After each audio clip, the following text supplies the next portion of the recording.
welcome to the really detailed Metal Sonic guide. So like the previous two guides, let me just give you guys a quick summary of what this video is supposed to cover. Essentially, I'll just look through Metal Sonic's info as a survivor, some info about his skills and tech that he can do with them, if they have any, and that's roughly it. Because this is a lengthy video, there will be timestamps, so feel free to go to the section that interests you more. And yeah, I heavily underestimated how complex Metal Sonic actually is, so that's why this took so long. But aside from that, let's just get to it.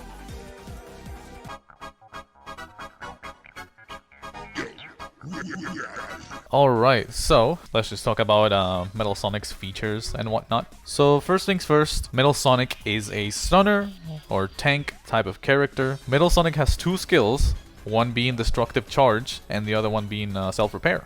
You should be seeing a brief preview as to what they do on screen, but of course we'll get to more detail on the skills later. Now, Metal Sonic doesn't have above average running speed like Sonic does, but he does have this sort of slippery movement, or as some of you might call it, drifting, which basically happens whenever Metal Sonic tries turning while running. It's a bit hard to catch since it seems like all characters have this issue, but I will say it does seem to affect Metal Sonic a lot more.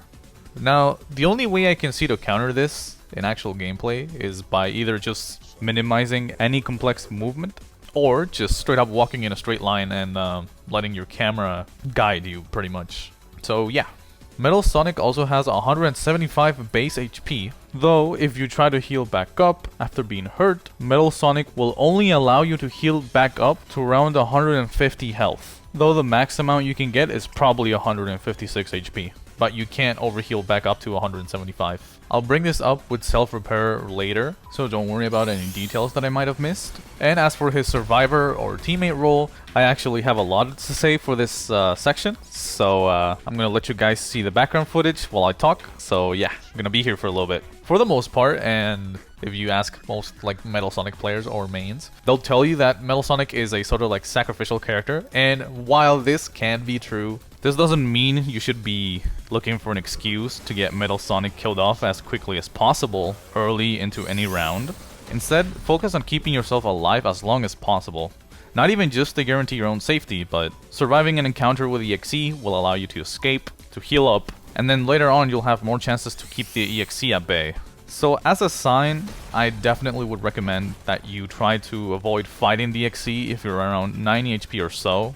So if you see that number, you should definitely get out of there and heal up with your self-repair skill. Now, there will be some moments where you're playing Metal and you'll either need to rely on your teammates to defend themselves, or you'll just need to rely on them to defend you, in the case that you're vulnerable and you need to heal up. And this can be a bit of an RNG factor because you don't know what type of teammates you're getting. There's also the chance that you just go up against a really competent 2011X player, which either avoids you or gets rid of you right off the bat, or maybe you're just not the best at playing Metal yet.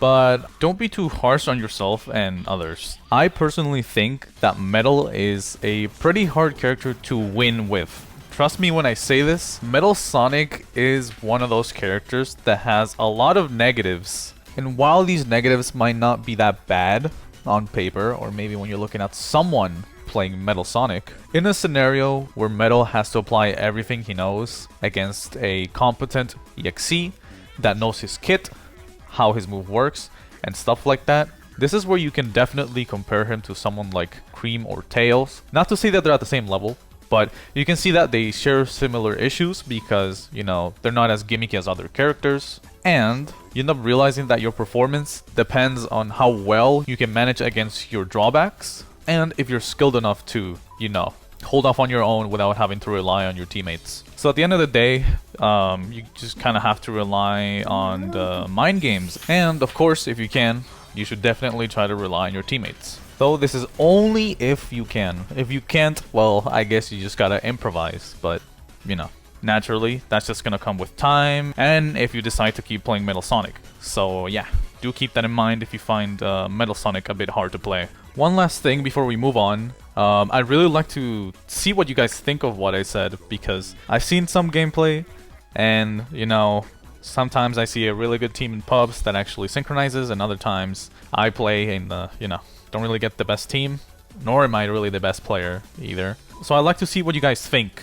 Maybe I played against too many competent 2011X's, or maybe what I'm saying is complete bogus, so that's why I'd like to see what you guys think in the comment section. Also, yeah, sorry for yapping, I just really want to see your guys' point of view on this. Now, as for the passives, Metal Sonic has 3 different passives, and if I miss anything else, I'll change it real quick.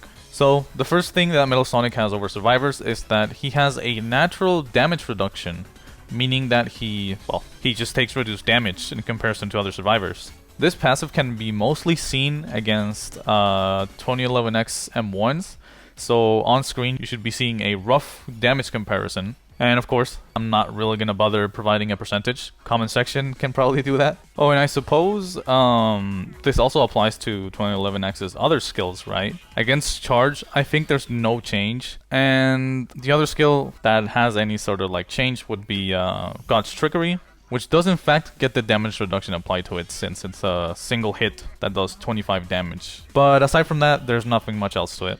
Now, for his second passive, Metal Sonic has a danger radar or a beeping radar, whatever you want to call it.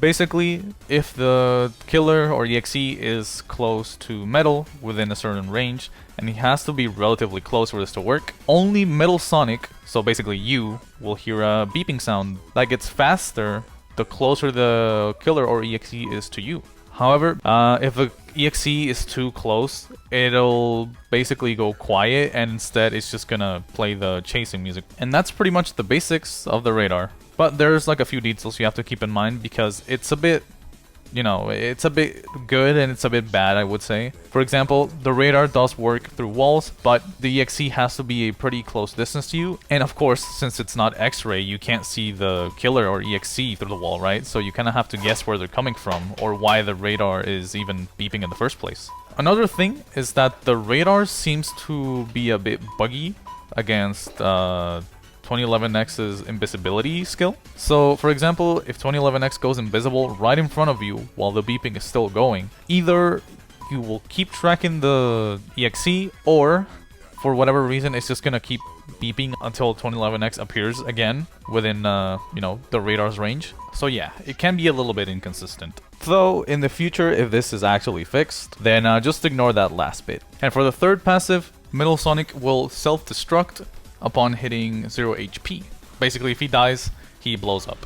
Now, of course, because it is an explosion, if the killer or EXE is within range, it will fling and stun the EXE for a certain amount of time. And as of the recording of this part, I don't know the specific duration of the stun, so you should be seeing it on screen right now. And as the last thing, which is also connected to the self-destruct passive, Metal Sonic cannot be revived or picked up because he only has 1 life, hence why he self-destructs, and he has, you know, his damage reduction and stuff. So if you played any other survivors, forget the idea of going down and getting revived. You're gonna blow up, man.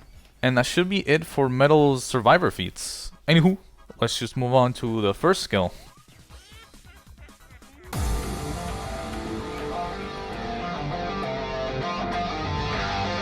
Alright, so welcome to the section where I'll be talking about Destructive Charge, which is Metal Sonic's first skill. To start things off, let me explain what Destructive Charge is and how it works. So, Destructive Charge is a stun and mobility type of move, which by default propels Metal Sonic forward. This means you don't have to hold any directional keys while using this move, since its direction will be decided by whichever way your camera is facing. Using this move puts it on a 24-second cooldown, and the cooldown starts after the windup. You should also be seeing the duration of the skill on screen, though I will not be including the windup because it's roughly around a second. So here's the rough estimation of it.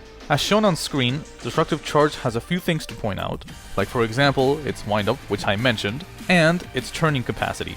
Since I brought up its windup first, I'll talk about that real quick. So, it's important for you to know that this skill can be cancelled if you're hit or grabbed during the windup. The wind-up part of the skill can be easily identified since Metal will do like a pose where he holds up 1 finger and then he crouches down and he will constantly blink with a red pinkish highlight for a few seconds. And just like 2011X, if you hit Metal while he's charging up, he will get the blue highlight thing, which will indicate that you basically canceled his move. And also, Destructive Charge will be put on a 14-second cooldown if interrupted.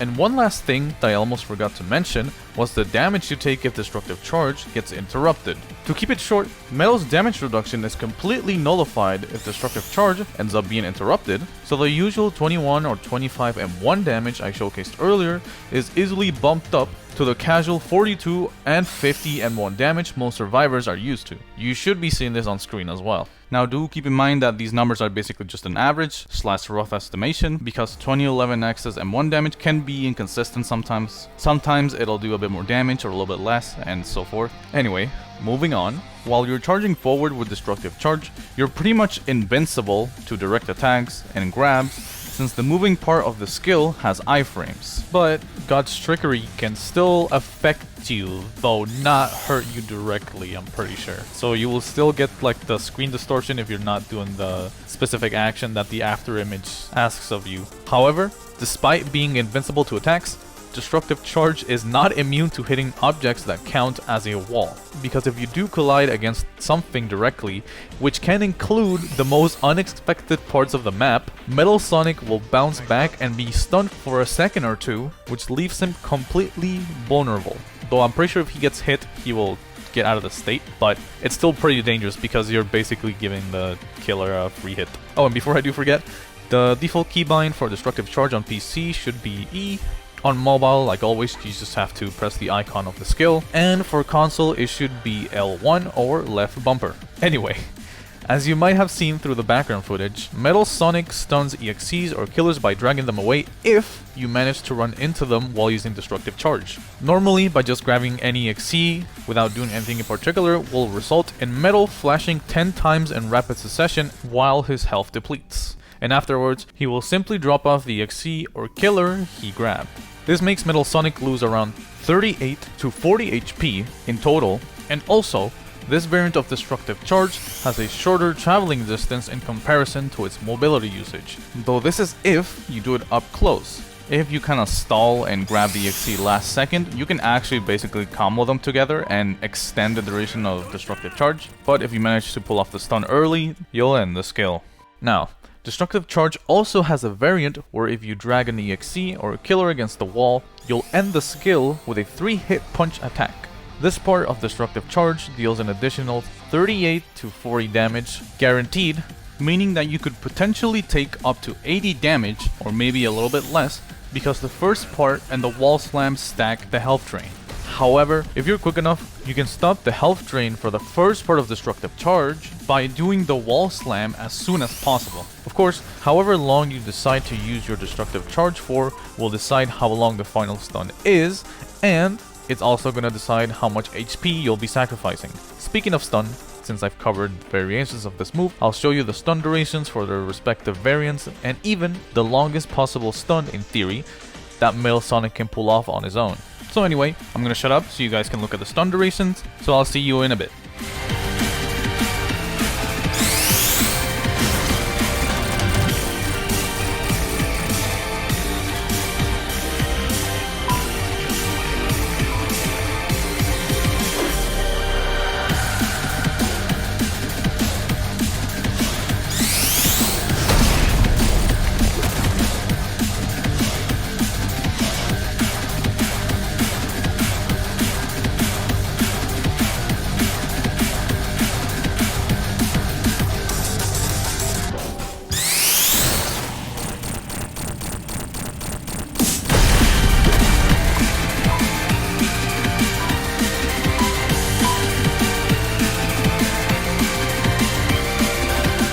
And there you have it. As you might have noticed, the stun durations for each variant seems to be relatively the same, though what can be different is your health drain, and even though triggering the wall slam might always seem like the best option, sometimes you might have to risk the HP to push EXEs further away. So don't think that, sacrificing that 78 or 80 HP is for nothing sometimes. I suppose I did forget to mention that the wall slam thing can sometimes fling, so imagine that you take the EXE far away and then wall slam him. You will essentially, you either slightly push him away, or you actually just send him to the void and, across the map somehow. So dragging him away and then doing the wall slam has its usages if you use it correctly. And this can apply if you're about to die as well, because the Self Destruct passive that I mentioned way earlier also applies if you're using Destructive Charge. So you can essentially drag EXEs and then blow up to, fling them somewhere else, in the case that you have to sacrifice yourself. Now, if you noticed, I didn't include Rage Mode because I found out that Rage Mode seems to depend a little bit on the timer and the amount of stuns 2011X has taken. And this is because 2011X seems to have stun resistance when he's in Rage Mode, meaning that he usually cuts the stun durations by half or around there. But if you continue to stun him during Rage Mode, you lower his stun resistance. And you can do this up to the point where 2011X no longer has stun resistance, though you would have to, stun him a lot within that 1 minute and 36 seconds. And the final thing about Rage Mode is that when Metal grabs 2011X while he's in Rage Mode, usually 2011X will basically get out of stun mid-grab. And unless he gets out instantly, which indicates that he still has a lot of stun resistance, instead of recovering instantly, he will get ragdolled for a little bit and then he'll recover. So yeah, that does make Metal Sonic pretty unique when it comes to stunning a Rage Mode 2011X. Anyways, now we're going to move on onto some tech.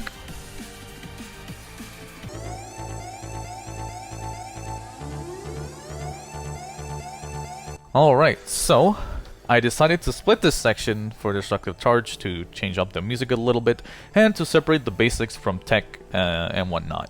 First, let's start with Destructive Charge's turning capability, since I said I'd cover it later. If you've played a decent amount of Metal, you'll know that turning with Destructive Charge is pretty hard, especially if Metal decides to pull a 180 after going in a straight line, or if Metal is forced to turn a corner in a small area like a hallway. Basically, the drift from turning is pretty hard to control the bigger the turn you have to do with Metal.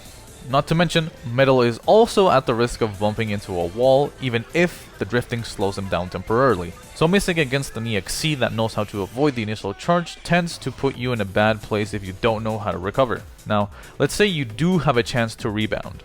What can you do? Well, first things first, if the killer you went up against use a mobility move, like Invisibility, God's Trickery, or Charge to avoid you, despite missing the skill, I'd say treat it as a quote-unquote fair trade, and make your way to the nearest stunner capable of helping you in the case that you're still being followed afterwards. Remember, you don't have to treat Destructive Charge like its only purpose is to stun.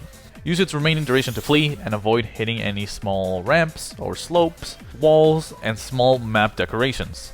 To avoid colliding against anything, you actually just have to make sure Metal Sonic isn't facing a wall directly.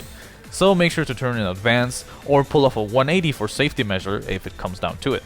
Oh, and I guess, if you're ignored after missing, I guess you can keep track of the EXE from afar and wait for your move to go off cooldown to then try again later. That, or if you're feeling brave, you could try body blocking for your teammates, but I do think that reminding the EXE that you have no stun or mobility, assuming that you're the only backup, could lead into you dying early. You also have to keep in mind that missing your destructive charges can be pretty beneficial if you consider that Metal Sonic applies a relatively long stun, and if 2011X does not manage to get Rage Mode in time, sometimes it's just best not to stun or to be thankful that you missed your previous stuns. Though, you can probably not apply this logic with future EXEs, so take this advice only for 2011X. Though, that's just what I think. Take my advice as you will. Though I am getting a little bit off track, so let's get back to it. Now, let's say that you're able to rebound and the EXE doesn't have any skills to avoid you instantly, yet they're able to jump and of course maybe move around to avoid you. This is where the mind games typically kick in, and it will all depend on how the EXE you're going up against plays. I say this because some players tend to avoid the first part of Destructive Charge and then forget about Metal completely, or rather for about 5 seconds. So they're unaware as to how close Metal actually is to them, and they're caught off guard because of that. Against some, simply turning and catching up to them will allow you to land Destructive Charge. However, in the case that you find it hard to catch a 2011X due to their movement, you can try a few things. For example, if they jump a lot, you could try jumping at the same time as them to catch them mid-air. You could try baiting their jump by, I don't know, you could just jump and try to force them to jump. You could also be far away already and use Destructive Charge after they've used their jump against someone else. Perhaps doing some cool like 180, 360 tricks could also work as well. And if you're feeling brave and ready to gamble, Destructive Charge from far away and make your way towards where you think the EXE might be according to what you heard or what you might have seen. So basically, just surprise them from far away. You might need some walls for this one to work though.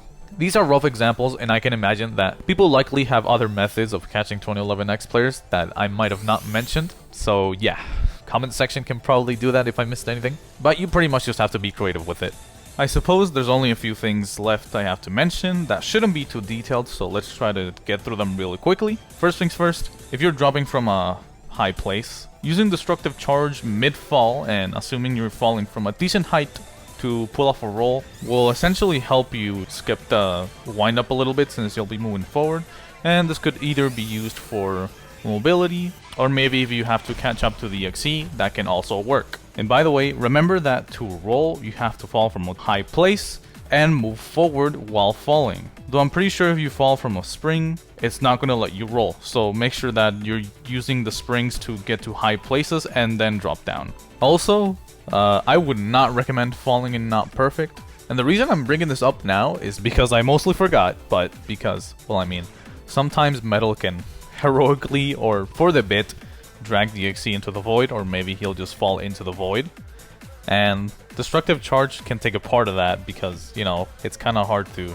drift with it properly. So yeah, I would not recommend doing that, mostly because Metal for some reason takes more damage than other survivors when they fall into the void. Aside from this, I actually don't have much tech for landing Destructive Charge because at the end of the day it kind of depends a little bit on your intuition and how good of a team you have. Though I do have a thing or two to say before we move on. Perhaps I should have mentioned this earlier, but I do find it more fitting for this part of the video. Anyway, as of the recording of this part, Metal Sonic does not possess the ability to stack stuns or directly stun the EXE while he's already stunned. So if you're used to characters like Knuckles or Sonic, do not try stacking stuns and instead try to avoid using your skill if you see other stunners that might be able to handle it. Though I can fully understand if you find this bit questionable, given that sometimes you'll be right there to save someone with Destructive Charge, only to face with the EXE because someone else decided to hit them first, which renders your stun completely useless and maybe that got someone killed. But I can't exactly judge because, well, I'm kind of bad at the game myself with Metal Sonic, so I'm not gonna point fingers. So my best advice is to kind of be patient with your Destructive Charge and avoid using it instantly all the time. Remember, you have one shot at using your skill and it's gonna either miss or land. And this is basically it for like the tech for Destructive Charge, I suppose. If I missed anything, comment section can probably cover it, but I do think these are basically the essentials. So anyways, let's move on to Metal Sonic's second skill finally.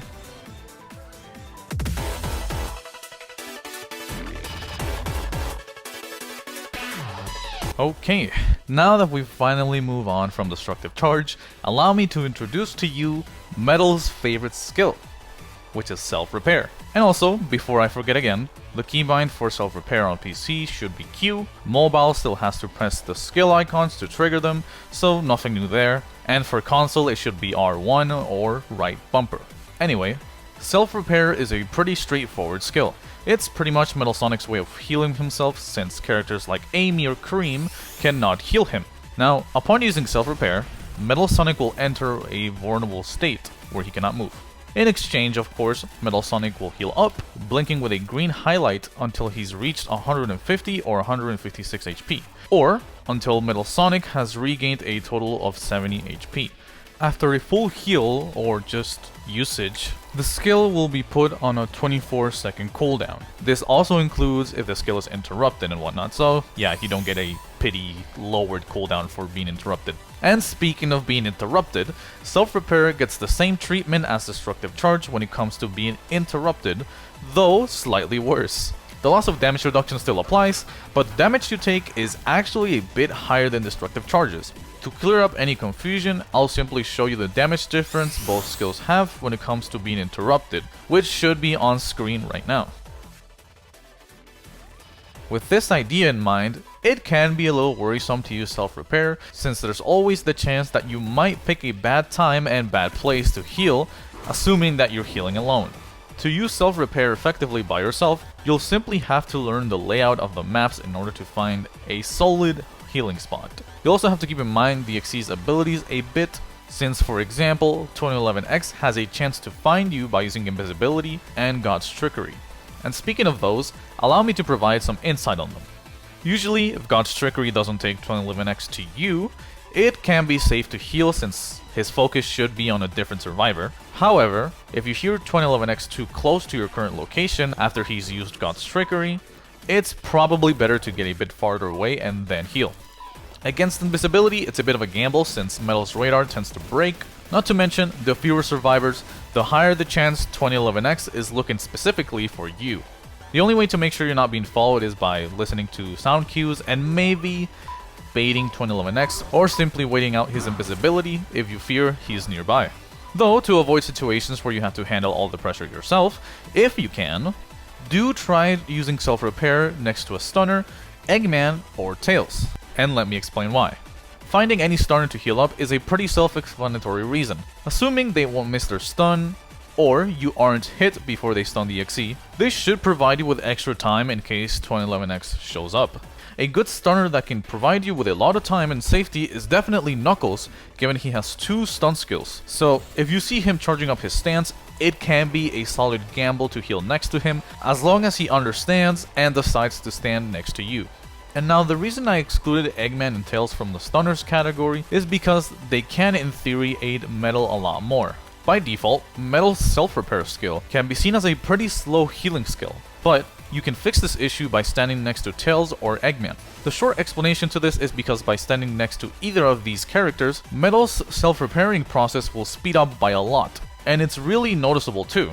On screen, you should be seeing the estimated duration of self-repair without any help, with Tails next to Metal, and with Eggman next to Metal.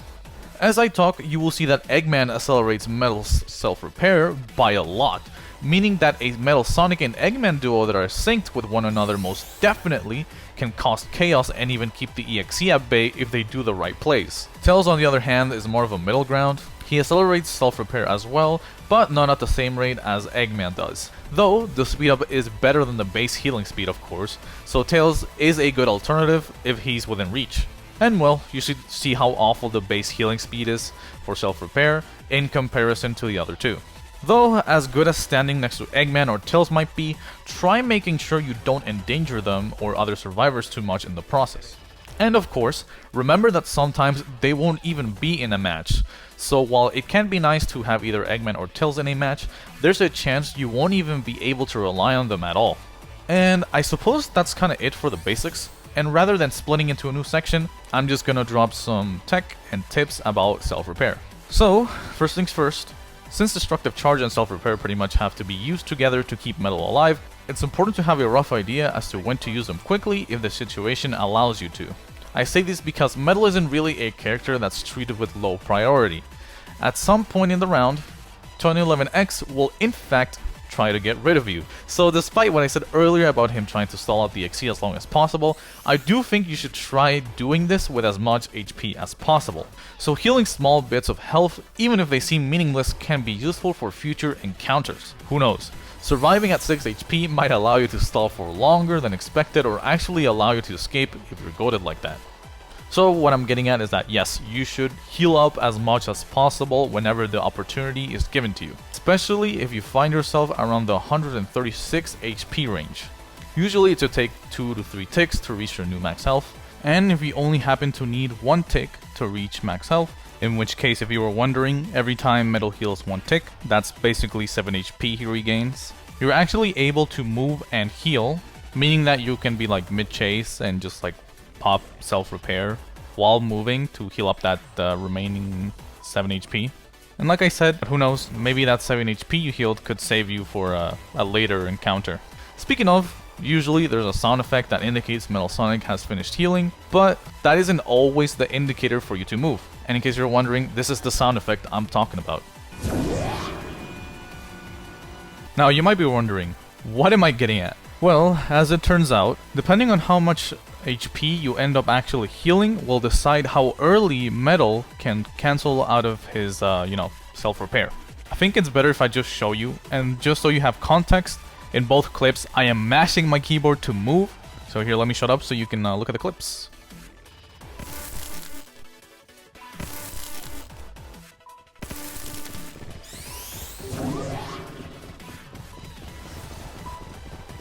If you were a bit confused as to what the clips were supposed to mean, basically, if you heal up to max HP, Metal is usually able to move out early, and if you happen to heal the 70 HP, Metal is basically forced to wait until the sound effect plays and then he can move.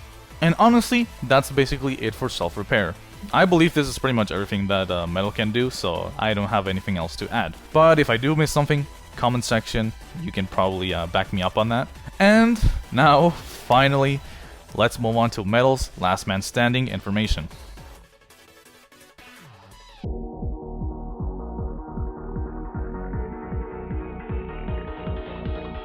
Alright, so welcome to the section where I'll be talking about Metal Sonic's last man standing info. Even though I can confidently say this is one of the most unlikely last man standings to happen in outcome memories, I'll do my best to cover the changes Metal Sonic undergoes when he's last man standing.